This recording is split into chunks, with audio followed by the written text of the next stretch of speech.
So we have done exceedingly well. It's a lot of work and the committee has to be commended. Members of the National Anti-Money Laundering Oversight Committee, NAMLOC, and stakeholders came in for high praise following St. Lucia's successful application for re-rating of the Financial Action Task Force FATF recommendations. During the country's fourth round mutual evaluation process, St. Lucia was rated partially compliant and non-compliant for some of these recommendations. Juliana Alfred is the permanent secretary in the Attorney General's chambers and the chair of NAMLOC. I'm very happy to report that in December of 2023, St. Lucia applied for re-rating for 22 recommendations. I think we would have hinted at that sometime before we went. And fortunately for us, which is an extraordinary feat in itself, St. Lucia was re-rated for 20 out of these 22 recommendations. 15 recommendations were rated compliant, 5 were rated largely compliant, and 2 remained partially compliant. The 2 partially compliant recommendations are Recommendation 15, which deals with new technologies, and Recommendation 38, which deals with mutual legal assistance.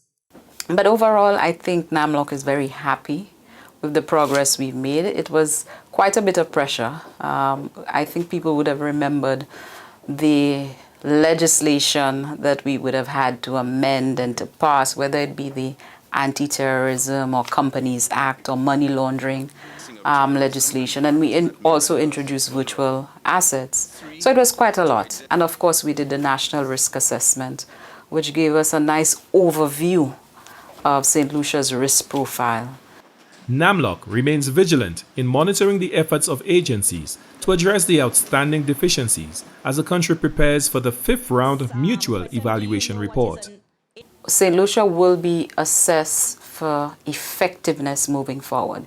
Yes, we have passed all of this legislation, but CFATF will now be looking at how effective we are in terms of the implementation of the legislation. Did we just pass the legislation, or are we actually utilizing the legislation? So the work does not stop. Until and unless you haven't addressed all of your deficiencies, you will remain on that enhanced follow-up. So it is our responsibility to ensure that we continue to be as focused in relation to the 6 remaining that we have to deal with before we get into the 5th round.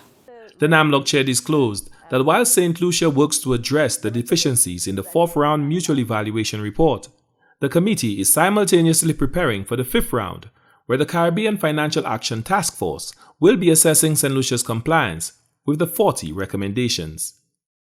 For the National Competitiveness and Productivity Council, Glenn Simon reporting.